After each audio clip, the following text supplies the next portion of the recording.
So welcome aboard, everybody. I've got Mark Bloisbrook here, who used to be my chief pilot at Tag Aviation. And one particular occasion, which we might mention a little bit later, was I got a big bollocking from Mark for my shoddy paperwork. We had a SAFA inspection in Vienna, and I hadn't done what I should have done. And anyway, it was really interesting. We got through that, and it was a challenge for me. And we ended up sitting on a CRM course fairly shortly after, a human factors course. And I remember turning up about 90 minutes late for it, not knowing it was going to be on the course. And there was one seat next to you there, Mark. And I sat down and I thought, oh my God, come on, I'm trying to impress here. But we had a very good CRM course, and it went well now. But Mark has just the most incredible CV, and I'm going to let you launch in a sec, but it starts from the 70s, PPL in the 70s, all the way through now. He's been a chief pilot, a TRI and a TRE, an examiner as well as an instructor, still flying a Falcon, still flying the fun stuff as well, and very much into the whole idea about human factors and CRM. And I think this is going to be an absolutely fantastic conversation. Mark is also an author, has released a book as well, which we're going to hear about, and his humility is something that's really strikes me, and he talks about his mistakes and how he's learned and how we can all learn from that. So welcome, Mark. Thanks, Ben. I must admit that whole episode with the paperwork and you arriving late for the CRM course, I kind of forgotten actually, so you need to have brought that up. Well, it just goes to show emotionally it was a big thing for me. For you, it was just probably, I was probably one of a million pilots who did the same thing. Don't hold it against me. No, absolutely. So just give us a little bit of a background. I mentioned the fact that you got your PPL in the 70s, but it really is an impressive CV. Well, thank you. I'm not sure it is, but thanks for inviting me on the podcast. I'm really delighted to chat to you. So, I got my PPL. I've spent most of the 70s working in the oil industry, in the North Sea predominantly. And I was on a production platform, I think it was the Brent Bravo from memory, and just walking down the corridor in the accommodation block. And I saw a copy of Pilot magazine that had been discarded by somebody in one of the waste bins. So I fished it out and I looked at it and I thought, wow, this looks brilliant. I'd never even sort of thought about flying up until that point. So I fished this magazine out, started reading it. In fact, I read it avidly from cover to cover. And then when I got back hit the beach, as we used to say, got back to Brighton where I was living, I decided to track down the nearest flying club and find out how to get a license. So I went to Shoreham Airport, went to the first flying club I found, which was Tag Aviation, run by the legendary Toon, this Indian gentleman who's a complete legend, and started flying at that flying club, mostly with Toon, in 1976. So those who can remember, that was a fantastic summer. It was beautiful weather the whole sort of 4 or 5 months. So I was able to crack on with the PPL. And luckily, working in the North Sea, I was reasonably well paid, so money for me, luckily, wasn't a problem then. So I cracked on, got the PPL, and went back to sea. And then nothing much happened until 1978, when I went out to America, see a pal of mine who lived in Vermont, and decided to do some flying out there. And I got a commercial license, instrument rating, instructor rating, yada, yada, yada, all the usual stuff. And my intention was to stay out there because I really enjoyed the environment. But it didn't work out, so I came back to the UK, converted, because at this stage I realised that this was my path, flying. Converted to a UK instructor rating and worked at White Waltham in 1979 as an instructor. So that was my sort of path into flying for a living, such as it was. As I recall, at the flying club, I got paid £2 an hour for the first 20 hours of instruction. it was kind of graduate. I mean, it was terrible even then. I mean, just dreadful pay. £3 an hour for the next block of hours, and then £4. If you worked your socks off, you could make £5 an hour, which is all spent in the pub. Wow. So, yes, so that was that. Did a year instructing, which I enjoyed, and then got a job, first proper job, commercially, if you like, flying for an air taxi company in January 1980. So I got a break, which was fantastic, and spent a couple of years with them flying. A couple of Barons. They had a Beach 55, Beach 58, and also Golden Eagle. So I started off on the Barons, then moved on to Golden Eagle, flew for them for a couple of years. Then I was made redundant because things, a bit of a turn down in the economy then. Then I joined various other companies. I went to go to the whole list, but flying predominantly sort of night mail and stuff like that, medevac stuff, night mail, Titans, Navajos, Barons, all the light twins. Challenging stuff. Blimey. Yeah, and I think it's a great apprenticeship, if you like, really, because you learn fast. Single crew IMC in Europe is pretty hard work, and you're flying normally fairly clapped out aeroplanes that are not the greatest performers in all kinds of weather. So I think it's a great learning environment. And then I got on to King Airs, and then into jet equipment, Learjets, Hawkers, and then into the airlines. And 11 years with, I say DHL for simplicity, but actually it was a company that contracted to DHL, contracted to French Post, contracted to FedEx. That's what we did. Flying 727s and then the wide-body A300, which I enjoyed a lot. It was very, very good. Mostly around Europe, into the Middle East occasionally. And then I decided it's time to get out of that, because as much as I enjoyed the work, flying nights actually is exhausting. And after 10 years of that, I found that I couldn't really sleep at work and I couldn't sleep at home. And I was, you don't know which way's up. It's not very healthy. Yeah. So I decided to get out. I got a break. A pal of mine put me in touch with some guys who were flying a G5, Gulfstream G5 for BP. So I flew with that for a couple of years. And then the aircraft was sold, sadly, and I joined Tag in 2008, which is where our paths crossed. Yeah. And you started, this is the thing, I would say, 1976, I was 5 years old, I think it was, and I put myself in the top bracket. Now I've gone beyond the 50 mark, so there's quite a few years in between. I was only, was it 22 or something, 23, something like that, I can't remember now. But I was quite young as well. But it's funny how how life literally just discarded this magazine in this waste bin on this production platform, and just that one act kind of was the butterfly effect, if you like, that kind of got me going into flying. It's weird, isn't it?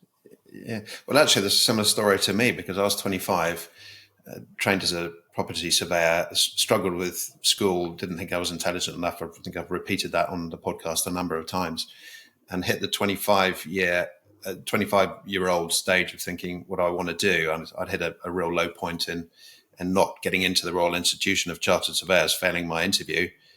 I suppose it was like a mini breakdown. And I picked up this brochure at a friend of mine's house, and that was it. Light bulb moment. 4 months later, I was on an aeroplane to the States, and that was 27 years ago. So very similar. Actually, when I think it's a great idea, isn't it? Is that when you get that spark of passion, it's incredibly powerful. I think about it in terms of us putting those power levers forward on the runway.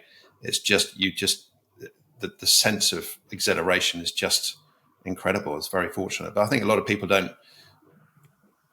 say, well, I don't know what my passion is, because they haven't gone out and they haven't picked up the magazines and they haven't gone out and experienced and gone outside and just done something. I think it's very easy not to get into that. But what I find really, talking about passion, really interesting now is because you're mid-60s now and still very much into it after well over 40 years of being in the game, very much enjoying yourself, still flying a Falcon 7X now.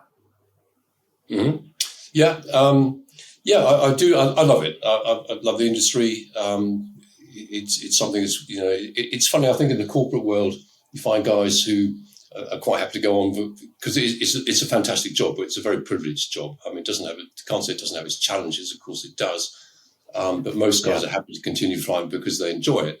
Whereas you speak to guys in the airlines, most of them just can't wait to quit, which I think is sad, because it's almost like they had the enthusiasm once and it's gone. And I find that I think it's quite sad. Most guys I speak to in the major airlines just can't wait to quit. Funds being kind of beaten out of them, which I think is a shame.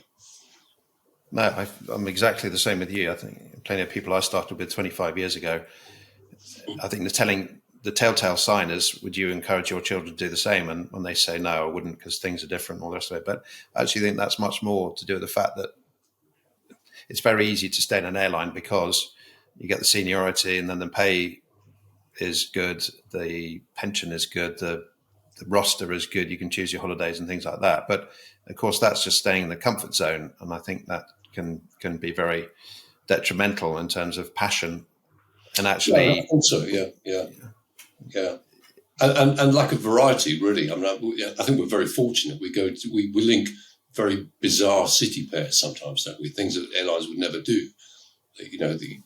I was thinking one a few years ago. I went from Bordeaux to Halifax, Nova Scotia. I mean, that's a weird route, but you link city pairs that most guys would never do, and also visit places that most guys. I'm not without making a meal of it. I've totted up on one sort of wet Friday afternoon in my logbook how many airports I've visited. It's 652. So that's a lot of airports around the world. So we're massively privileged to visit, these countries that most guys would never get a chance to look at. Yeah, it's phenomenal. Yeah, it really is. I think you're right. There's the variety. I think the variety of life, and actually, a lot of that comes from stepping outside the comfort zone or being forced out of the comfort zone, and otherwise, passion does die, doesn't it? I was aware when I left the airline that I was stepping back into a very volatile market, because, as I said earlier when we were chatting, it's a game of musical chairs. You've got to make sure when the music stops, you've got a job, because, in an airline, as long as you don't put a foot wrong, you can be there for 25 years and retire with a good salary and a good pension, and it's a safe environment, isn't it? The only challenge you might have is changing types twice or whatever. We can change types, twice in a year sometimes if you get unlucky. But it's a volatile environment, the corporate business. It's got huge benefits, but there is a price to pay. Yes, there's lots of ups and there's lots of downs. There's never a sort of smooth. And it's tough on the families too, because you can't always guarantee they're going to be around for the kids' school events or christenings or weddings or whatever. All the family stuff, and so you need a very sympathetic and, in my case, long-suffering wife who can kind of cope. Luckily, my wife is an ex-British Airways, so she understands, cabin crew. She understands the business. Yeah. But it is difficult family-wise, I think. Yeah, definitely. So pros and cons. Yeah, my advice to anyone now is think hard, before you get into corporate aviation. Yeah, and understand that again when the times is the classic thing about one of the tenets of emotional intelligence is knowing when the shit's hit the fan and it's going everywhere. That is going to be over at some point. That's going to dry up, and then it's going to fertilize something else. So we talk about that. The term is this is really shit, but actually, shit fertilizes. So I always think just look beyond where you are now. It's the classic thing. Viraj, who I flew down in the South China Sea when we were all working for Nissan. You were on a Challenger. I was on a Gulfstream with Viraj, and we hit thunderstorm and lightning, and it was really quite intense in terms of one of the major impacts for me emotionally in life.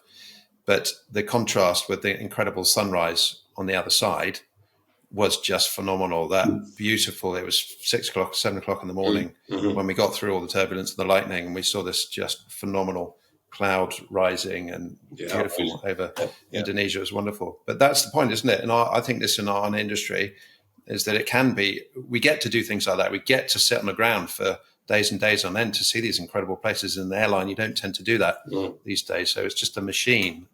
And that's a good question. Why did you got out of the nighttime flying with DHL, I understand that, but you could very well have gone to a very established, you could have tried BA or Britannia or Thomson, who I used to work for. Why did you decide not to do that? It's a good question. And it just didn't appeal, really. I think, cargo flying in an airline environment is probably as good as it gets, because it's, you haven't got the kind of aggravation of passengers and baggage and all that stuff. I mean, having said that, they're rigorous timekeepers. I mean, if you don't push back within as far as I recall with FedEx and DHL and all the big guys, if you don't push back within 2 minutes of the allotted time, they won't pay for that sector.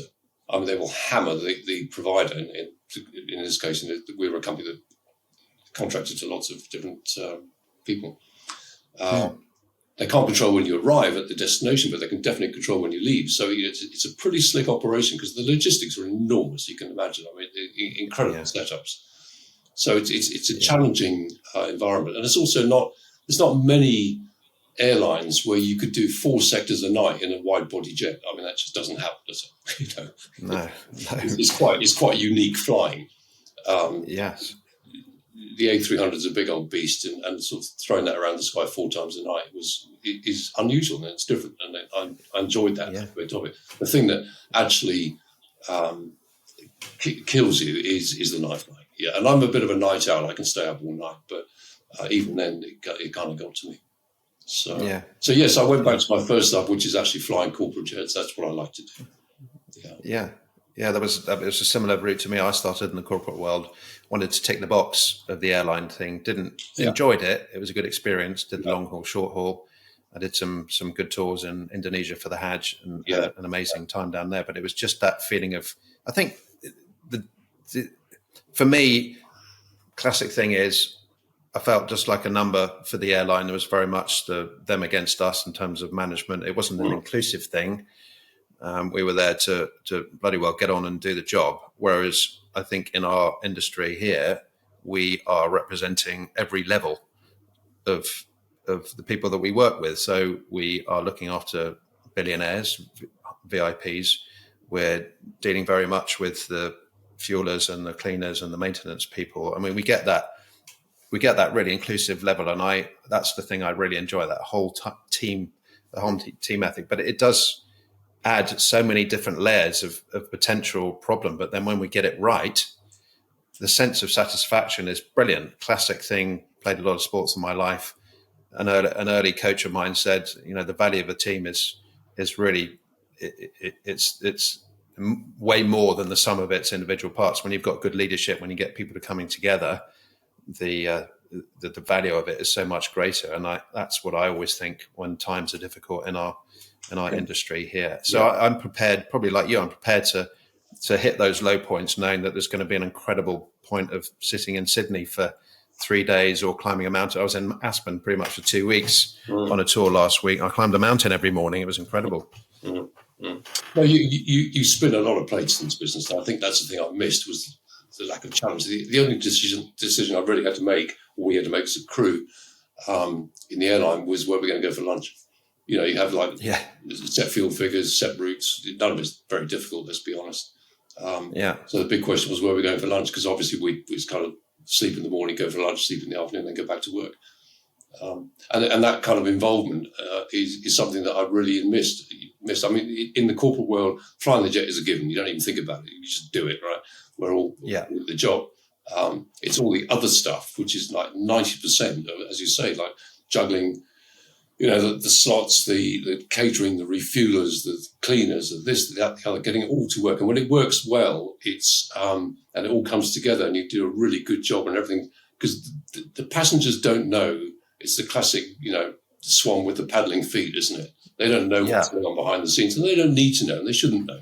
But it's really gratifying when it all comes together and you think, crack that one. That was a really good day, because we got it all against all the odds. We managed to pull the wool over their eyes and get the job done. They never knew any different.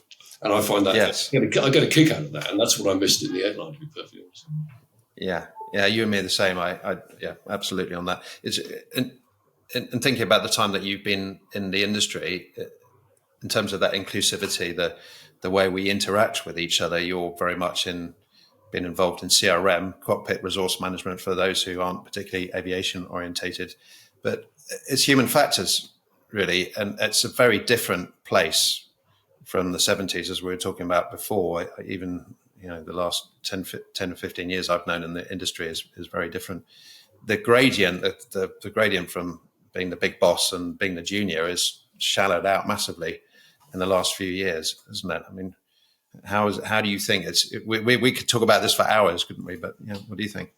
I think the impact of CRM, which at first was kind of poo-pooed a little bit. I remember when it was introduced in the UK, because United started in 1982 or something, didn't they? I mean, they were the pioneers of CRM. took a while to get legislated across the board in the UK. And I think it was kind of 85, 86, I went to my first CRM course, and it was all like, we took it a bit kind of tongue-in-cheek. But it's developed and matured. The programs are so good now that you can't not get something out of it. I think it's invaluable, really. And as you say, the gradients are not as vertical as they used to be. I mean, you speak to some guys. I know some guys used to fly, BOAC, the old guys who are long retired now, but they said that when they were flying in the 60s and 70s, a lot of the pilots then wouldn't speak to anybody on the flight deck, the captains. They were God. And you have to almost pass them a note to request something. It was, and these were ex-bomber pilots. 20 years previously, they've been flying Lancasters. It's like it's a completely different environment.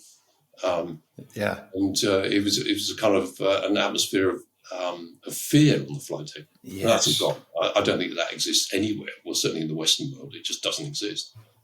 I think that where it does get complex in our business, though, is we often fly co-captains. So.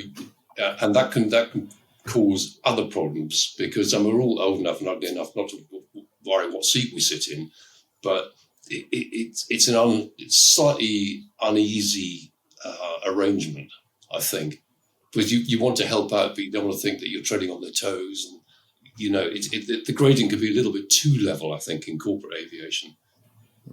Flying captain, first officer is always ideal, I think. Captain is fine, but it takes a bit of handling. Mm-hmm. Do you find the same? I think you're right. Do you find? I mean, you fly co-captain, I'm sure. Do you find the same? I mean, obviously, one guy's nominated to run the show, and that's fine. But sometimes you think, I could suggest that, but I don't want to be seen to be treading on his toes. Do you know what I mean? Yeah, I do completely, and I think that really depends on the whole concept of the ego, which we talked about before, and is very much the case.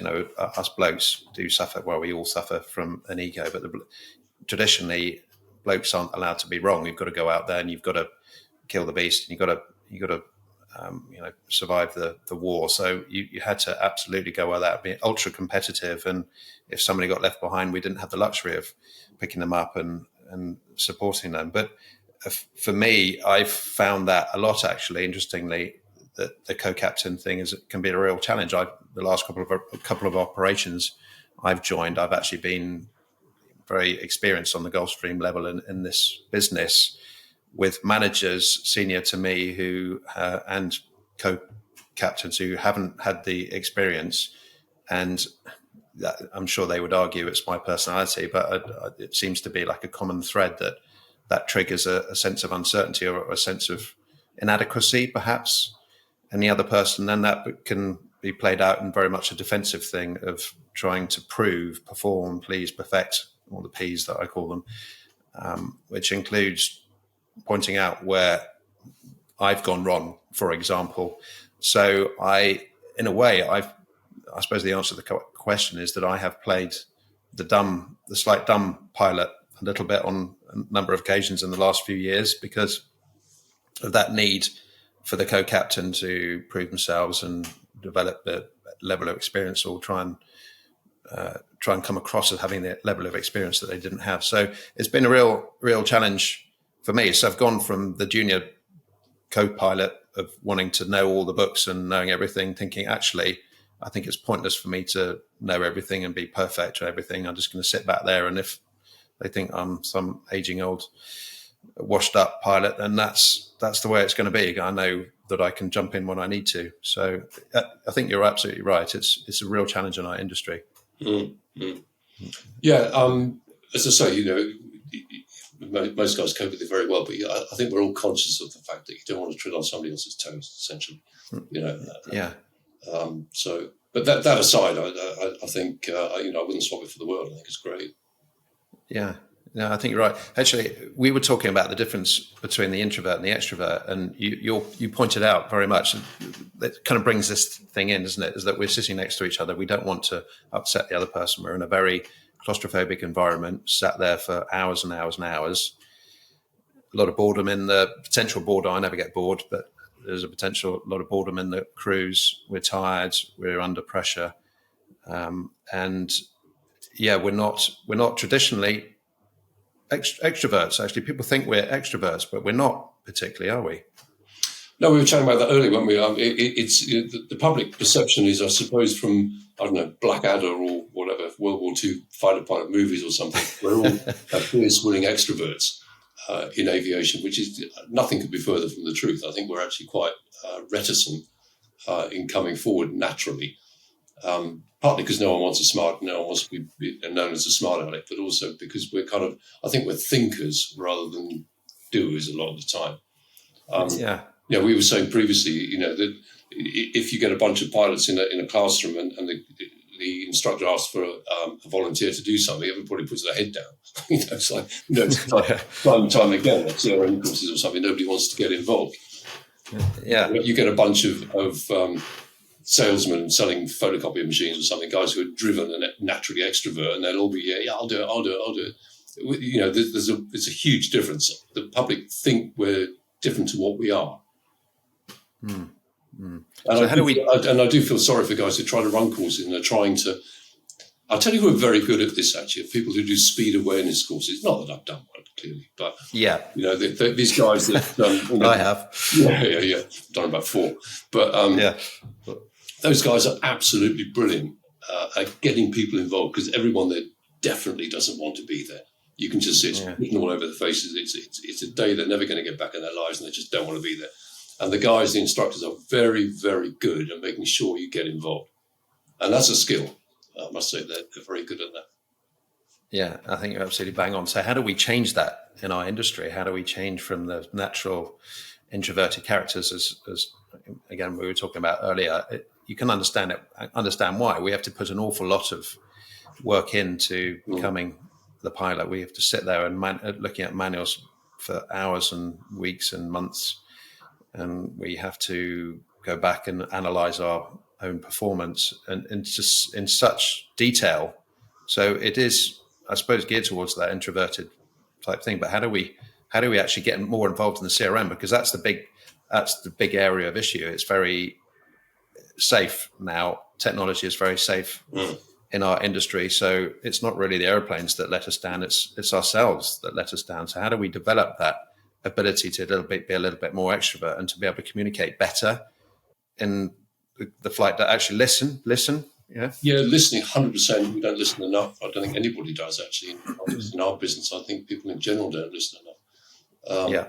But communication is the key, as they say. And I heard anecdotally that the Lufthansa, I think it was them, actually call their CRM courses communication, because that is basically it, isn't it? Communication is absolutely everything, and trying to get, especially in this business, we can fly with guys from different nationalities, and we certainly interact with people from different nationalities as we go to different airports in different countries. So you've got to be able to communicate in a very clear and unambiguous way without being condescending, and to make sure that they understand exactly what you're trying to, because you're not speaking their language, their primary language, that they actually get what you're trying to say. And that's a skill, actually, something I'm constantly trying to improve. And I think flying with guys from different nationalities is actually quite good for CRM, because you have to make that extra effort to get your message across. You can't use slang and idioms because they wouldn't understand what you're talking about. So you have to be quite precise when you talk to them, which is very good for CRM. So there are advantages. You think it's a bad thing to have guys of different nationalities. I actually think it's a very good thing. Yeah, I think so. At the end of there's always the barrier. Yeah, you have to work at it to get the message across unambiguously, and as I say, without being kind of condescending. Yeah, absolutely. And really, it's recognizing the barriers as an outset. The first thing to do with communication, the thing that stops us is the barriers. And what is it? Actually, it could be, we could put it down as being the fact that we're from a different country, or we're from a different town. You can break that down, but at the end of the day, it's to do with a lack of emotional understanding. I think this is where I go back to my basic core elements of health: emotional and spiritual, physical and mental. But if we don't understand how we're feeling, then the chances of being able to come up with some sort of language to express that is going to be a massive challenge. If we haven't learned to understand ourselves, the chances are we haven't learned to understand how somebody else is feeling and why they're behaving in that particular way. So there's going to be that massive barrier. So I think something that we are still very short on. It's not encouraged. It's not taught on in schools, is the emotional and social factors, the intelligence, maturity, understanding at all. And I think that's where we are very short. And I think from a bloke point of view, I think you and I are really committed to that. And the fact that we want to get to the Leo Nugent, who was on my podcast a few weeks ago. He's my mate from Britannia Thompson Airways. He's very much involved in the union there, the pilots union, and what he tries to do is encourage them to become friends as quickly as possible in the flight deck, because not only does that make a comfortable environment, but it also makes an incredibly safe environment, because then you'll have the capacity to deal with everything that's coming up unexpectedly. So yeah, breaking down the barriers. How do we get into that CRM classroom and just say, right, we're all going to take our clothes off and we're all going to hug like we've known each other for 50 years. It sounds ridiculous, but that's what we've got to try and do. Yeah, I think, being friends on the flight deck, that's a tall order. I mean, in an airline, you might not fly with the same guy, ever again, the big airline, maybe once every 2 years or something, but certainly treating them with courtesy and respect and like open-minded, I think is massively important. Because I think, as you said earlier, when we were chatting, if you're a young first officer going into your first job with a senior captain, I mean, it is immensely intimidating.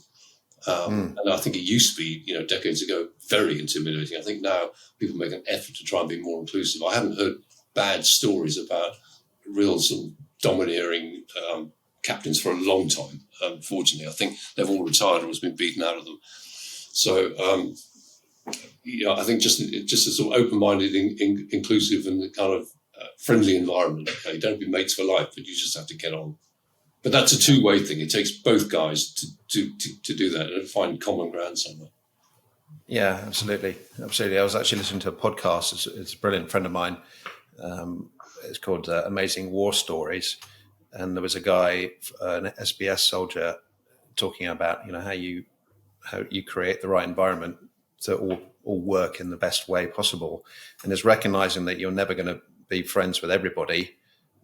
You may really dislike somebody's idea, but at the end of the day, your life is in their hands, so you have to respect them, and that's obviously way beyond what we do. We're talking about the fact that we are we saving lives and being the big heroes? Well, we're not at all in any way, but you are as a special forces soldier, or you're in the medical world of cutting people's hearts open and things like that. But it's actually getting away from that feeling of you don't like me, I don't like you, to thinking, well, actually, what are we trying to achieve here? What's the most important thing? It's just a level of professionalism, isn't it, that you just cut above that and just get the job done based on a temporary understanding and liking. You don't have to be bosom buddies forever, but from a professional point of view, for that period of time, you have to work with somebody and just get on with them. It's quite interesting. I had a small operation recently, a knee operation, and before I went under in that glorious moment when he sort of disappeared in the anaesthetic, I heard a briefing that they actually had in the sort of pre-op room, there was the consultant, the surgeon, I guess. I couldn't really see who it was, but I guess the surgeon, the anaesthetist, the senior sort of theatre nurse, and a few other people had that kind of group hug and a huddle, like, what are we doing here? Have we got the right guy? What's the operation? Okay, it's a partial knee replacement on the right knee, and who's going to do what? What's your job? What's your task? What are you going to oversee? And all the stuff that we do in an aeroplane, they were doing pre-op. Now that's can't say that's new. It's been around for a few years, but certainly that didn't happen 20 years ago. No. The surgeon was God. I mean, which I can kind of understand, because in my eyes they are God, but they acted like God, and it was a terrifying environment apparently. And you can probably correct me, but who was the chap whose wife died tragically in a very simple operation? Do you remember when they messed up anaesthetic? And his mission is to push this whole thing through the NHS of kind of CRM or whatever the equivalent is in the medical world. Did some great work on it, because he was appalled at how this junior nurse in the operation room didn't feel able to speak up when she saw things going wrong. Do you remember the incident? I do remember it, yeah, because Matthew Syed talks about it in Black Box Thinking, which is a brilliant book, isn't it? The whole idea that, you've got to be, in a way. Actually, I remember another friend of mine who's going to come on the podcast in his 70s now. He was a Buccaneer pilot on the Ark Royal, and he told me when he was a youngster, he went to a party and someone said to him, "You've got such a bloody ego." I think he was 19. He'd become a fast jet pilot at 19. And he just said that's what kept us alive. At that age, we were made to feel as though we were, king of the pin, and we had to go out there. And I think that probably is still the same. And it was very attritional, wasn't it, in those days, particularly in the 70s, fast jet flying. And I suppose not safer now, but when you're cutting people's hearts open, you've got to think, I'm Billy Big Bollocks, because I can't doubt myself. Otherwise, imposter syndrome comes in and hands start to shake and things like that. I understand that, and I think that story, as you relate, is significant in Matthew Syed's book. And you started in the 70s when a lot of aeroplanes went down, when commercial aviation started to bloom, and a lot of aeroplanes went down, and they introduced the black box, so the data monitoring and the voice monitoring, and being able to reflect on the mistakes openly and honestly. But how do you? In everything that we do, you can assume that a God of whoever we manifest is listening to everything that we're doing and recording everything we're doing. That's effectively what's happening in our industry. But it also, if you've got good leadership, and I encourage people to say, listen, we don't want to go and find in that black box a conversation that you had and you could have told us before because of a feeling of a shame. Good leadership would just say, you're going to make mistakes. We're human beings, for Christ's sake. That's how we learn. That's how we now fly incredibly safe aeroplanes, because mistakes have been made engineering-wise and design-wise and pilot-wise. So encouraging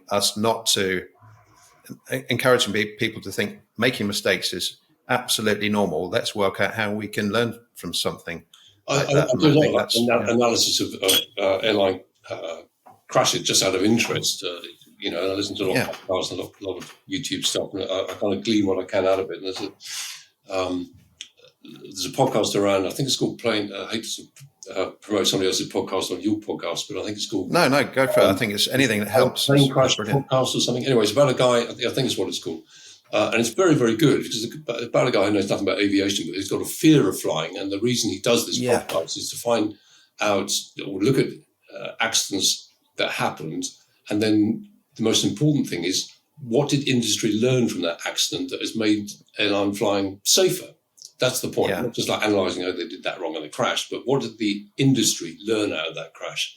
Because it's the tombstone imperative, isn't it? You only get legislation because of previous accidents. Otherwise, the airlines wouldn't do it because it costs money. They're not going to do it. What they're like.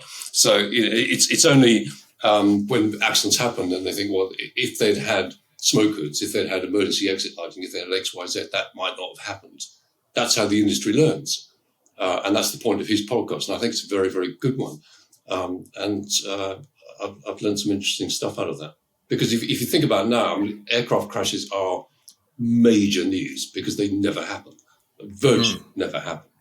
I think IATA came out with some stuff recently. Like last year was one of the safest years on record for commercial scheduled traffic.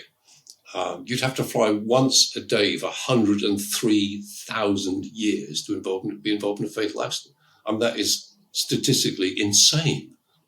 Wow. It's such a safe form of transport now that it's almost, beyond statistical relevance. So when something does crash, it's a major news item, whereas in the 80s, they were crashing all the time. Not necessarily because of human factors, but because the safety features we have on aircraft now are so good that it's become incredibly safe. I think that's bang on, and sadly, well, fortunately for us, people have lost their lives. For us to be in an incredible industry, to have these amazing opportunities to fly around the world and do something that most people would dream about doing, we are incredibly fortunate. And that's going back to what we were talking about at the beginning, is that the long-time airline pilots who can't wait to retire, and you think, well, you put all that effort in, all that passion, went through all that struggle early on, and it's gone. And I think that is very sad. And the fact that you're doing something now that people have died for. So again, it's gratitude. We talked about that earlier, didn't it? Is that now social media is very much geared towards being, well, a lack of resilience. People are struggling. Talk about the suicide rate, and people are finding lack of purpose. In the old days, again, we talked about it earlier, the fact that you had to work bloody hard just to survive. It's only a very recent thing. There's a very luxurious position we've been in the last 20, 30, 40, 50 years. All the food on the table, medicine is there, middle class life, even working class life, the benefits are there for us, and it's leading to a lack of purpose and resilience. So in our world, going back to the fact that our aeroplanes are very safe, the extra level now is how do we become that much more efficient and enjoy it that much more? And you were talking about gratitude, weren't you, earlier? Yeah, I think we tend to lose sight of the fact that in years before, generations before, life was pretty short and pretty brutal, and you died either of disease or even of childbirth. Sometimes things it's probably why religion played such a major part in people's lives, and it doesn't now, is because life was short and uncertain. Whereas now life expectancy is so great, and health is great, and food is on the table, and we're not at war and all the rest of it.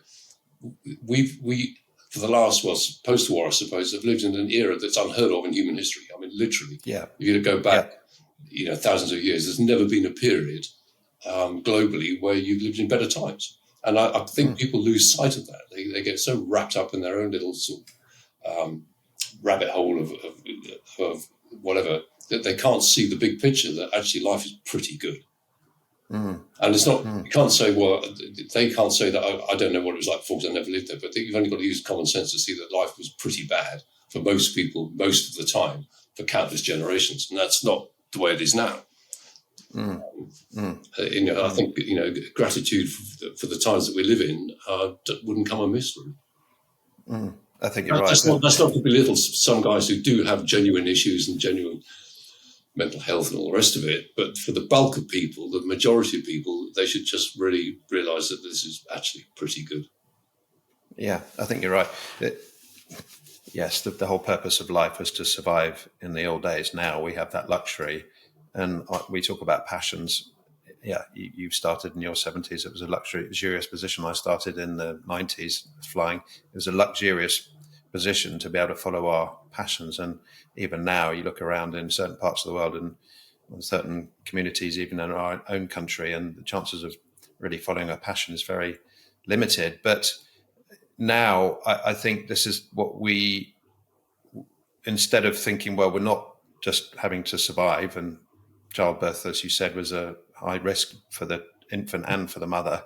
I mean, Christ, I think I read a statistic recently that 200 years ago, the average number of children was 9, because the idea was that 20% of them would actually survive into old age to look after the adults, and that was beyond the idea that the mum was likely to die in childbirth anyway. So very different. So it's about purpose. What are we doing? So purpose for me is, how do we benefit ourselves so that we can benefit humanity and everybody else around us? And I think if we started to look into that a little bit more, understand that, it's like now we are incredibly luxurious position. How do we develop our emotional, spiritual intelligence, physical, mental intelligence, mindset, so that we can find the very best in ourselves and the very best for everybody around us in terms of the community? Just take a step back and look at the big picture, my advice, and also I think in this business we are, if you like, without sounding too kind of pompous about it, I think we're kind of almost ambassadors for the country that we come from. You can spread goodwill amongst other people in other countries by your attitude and being pleasant and nice to them and getting the best out of them, which will leave them with a favourable impression of people from the UK. It sounds rude to say that, but you know what I'm getting at. We are totally. We actually can project our personality and our national personality, if you like, to other people. Give them a bit of chat about the football teams and this, that, and the other. You can get people on side very quickly, can't you? You can equally alienate them very, very quickly. sometimes unintentionally, or just being a bit short with them because you're tired, can happen as well. But you are in a way an ambassador, which is another privilege, isn't it? Let's be frank. It is. I love that concept, and effectively, it's the understanding of responsibility. Is that with great?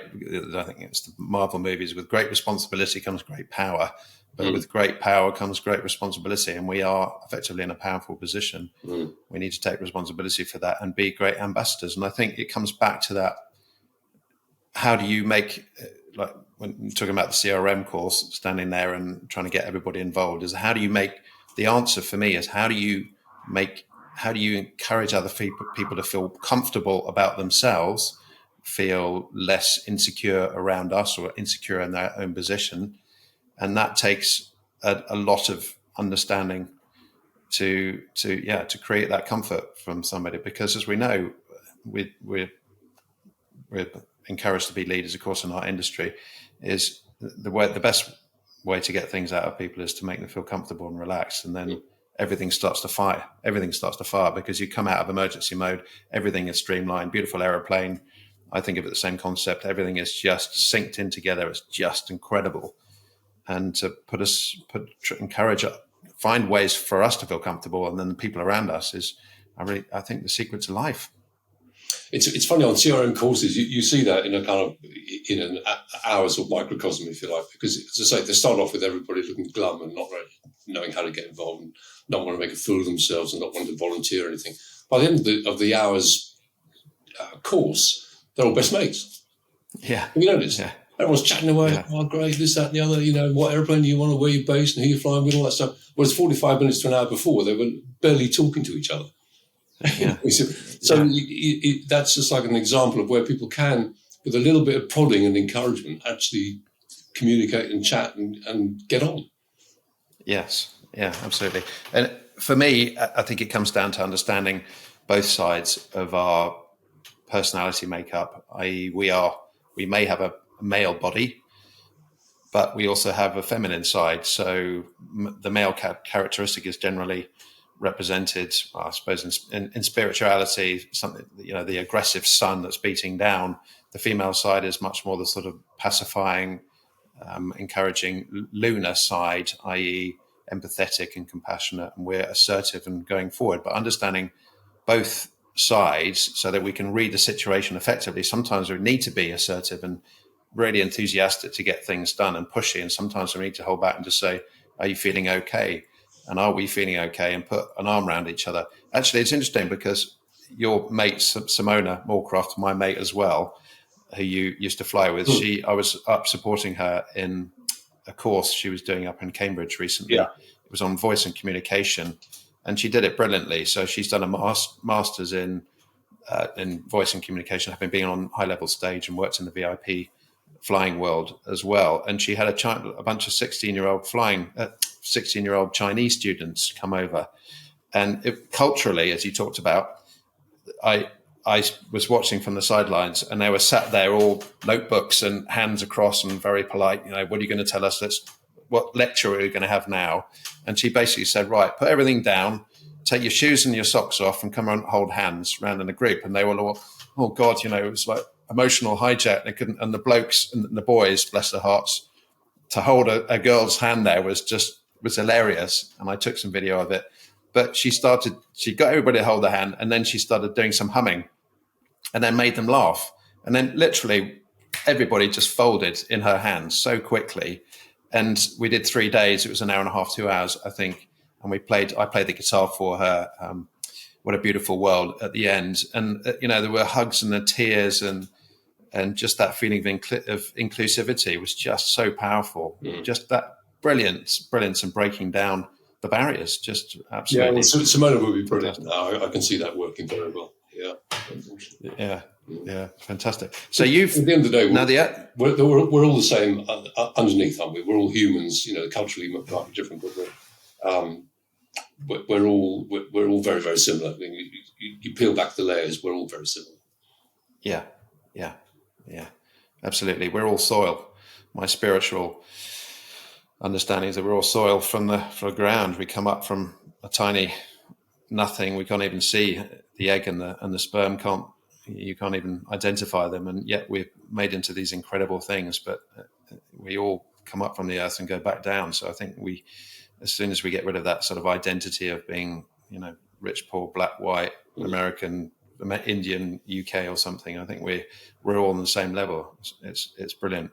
I just wanted I want to bring in the fact that you also, apart from your incredible CV of flying and CRM and training, you've also written a book. So tell us a little bit about the book. Well, thanks for the plug.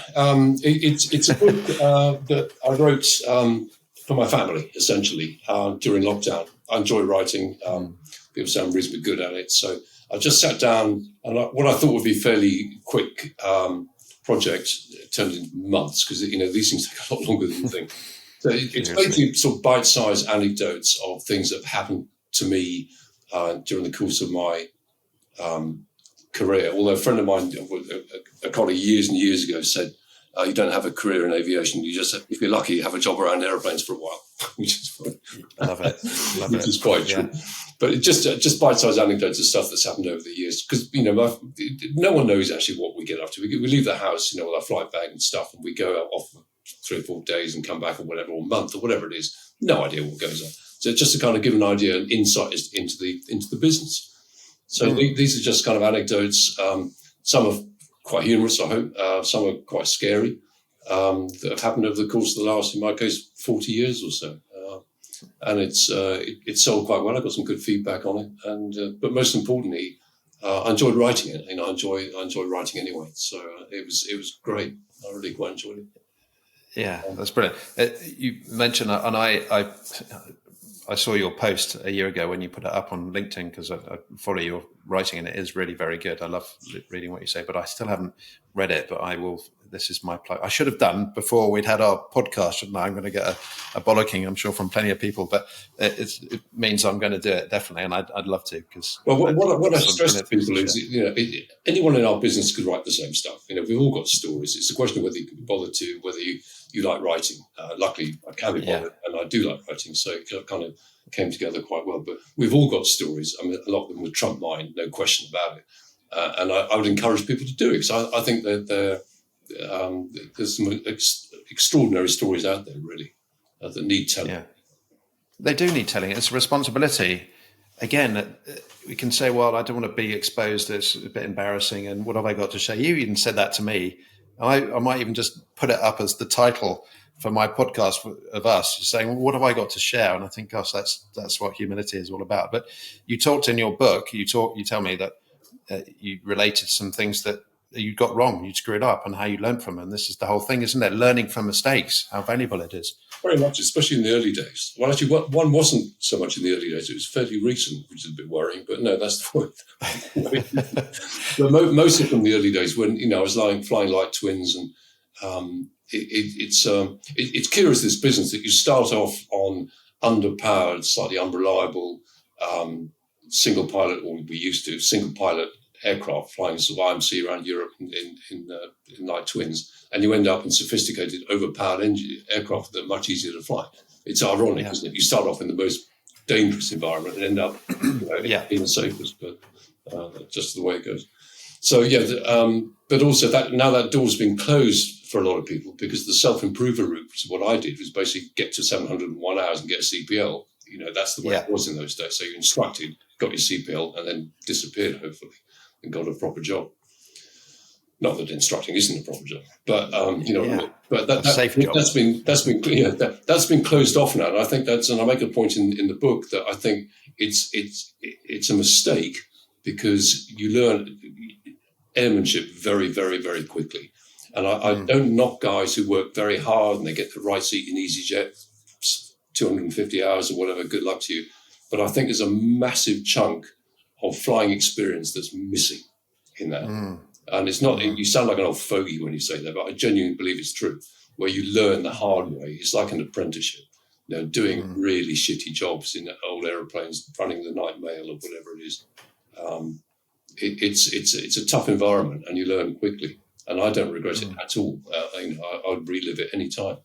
So I think again, it's grit and resilience, isn't it? That sort of I did similar sort Yeah. of stuff to you. I started out in that, and bloody hell, I learned about myself, and I learned actually, yeah, you're in a pretty bloody scary situation there, but you cracked on with it, and you came out. You found a creative way to come out of the situation.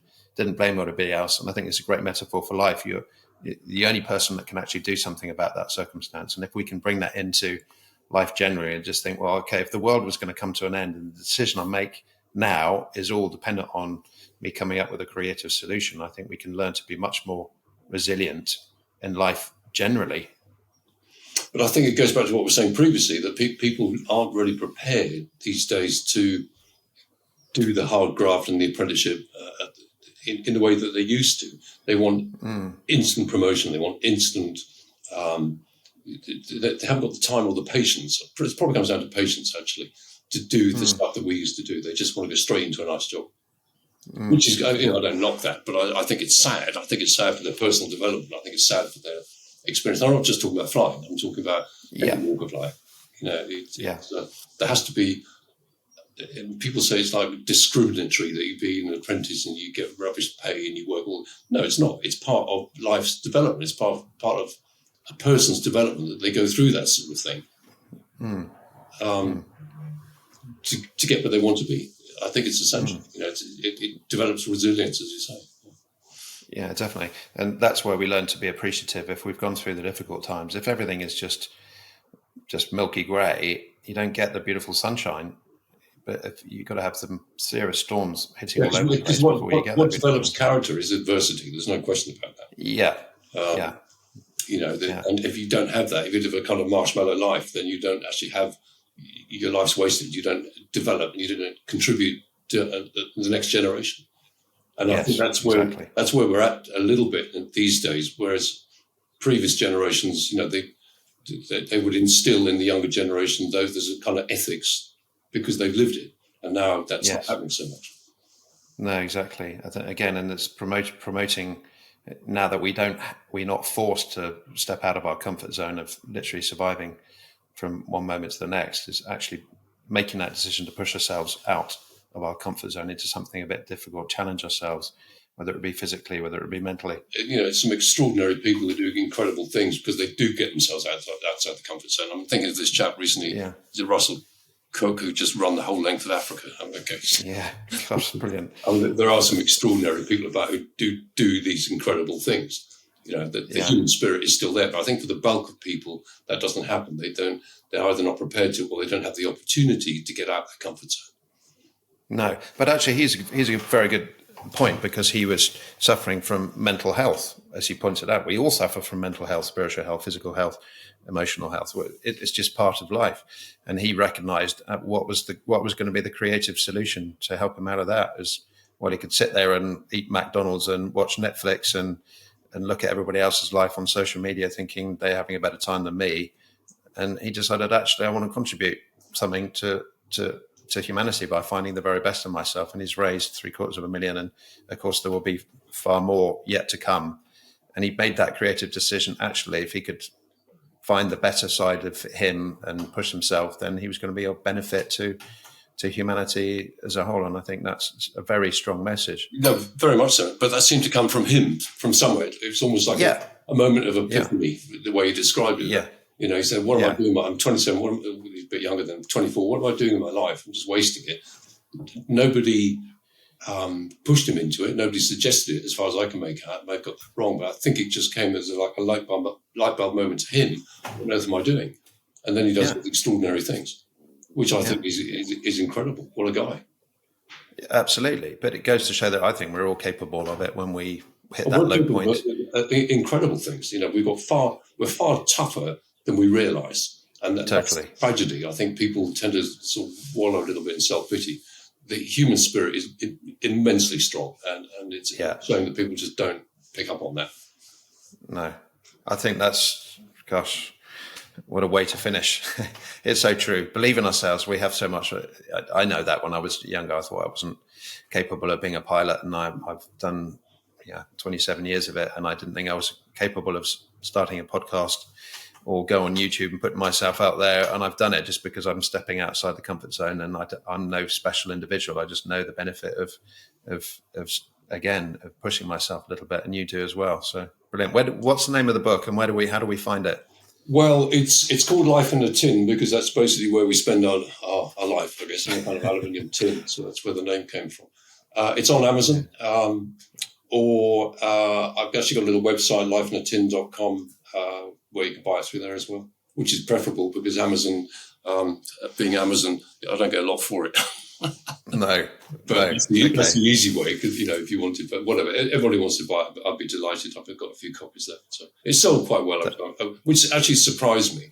And I've been really heartened by the feedback because it wasn't done with that intention. But somebody said, why don't you publish it? And I thought, I can't really be bothered. I'll just do a few copies for the family. But I did, and I'm pleased I did, because I get good feedback, which is quite gratifying. Yeah, great. When you're benefiting people, that's the whole point. You're doing something, telling the story to inspire people to find ways out and find ways into brilliance of themselves. I think it's fantastic. So, and LinkedIn as well. You're just under your name, I think, in LinkedIn. Yeah, it's just me. Yeah, sure. Yeah. That's yeah. But thanks. It's great to chat. We could chat for hours, Ben, I'm sure. But it's been. I've enjoyed it. Thank you. And I think I'm going to catch up with the other guys you've had on previously. I think you've done 8 or 9 podcasts so far, as far as I can make it. And I'm going to catch up on all of those. I've listened to Heidi, who I know well.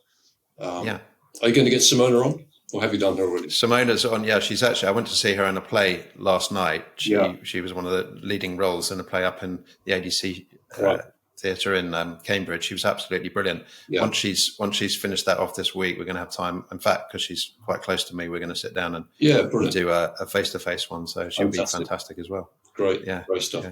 Brilliant, Mark. Well, thank you very much again. And we need to hook up for a personal meet very soon as well, don't we? Anytime. Be great. Yeah. Good stuff. All right, Mark. Take care. All right. Cheers, Ben. Cheers. Bye. So there we go. That was Mark Blois-Brooke, my ex-chief pilot from TAG for 10 years. I've always looked up to Mark. I definitely have put him on a pedestal. Certainly when I was there, I was a much younger chap, I just got my captaincy on Gulfstreams. And it was a big time in my life. And seeing somebody who had achieved so much in that senior position as well was, I would say, was I intimidated? I suppose I was to a certain extent.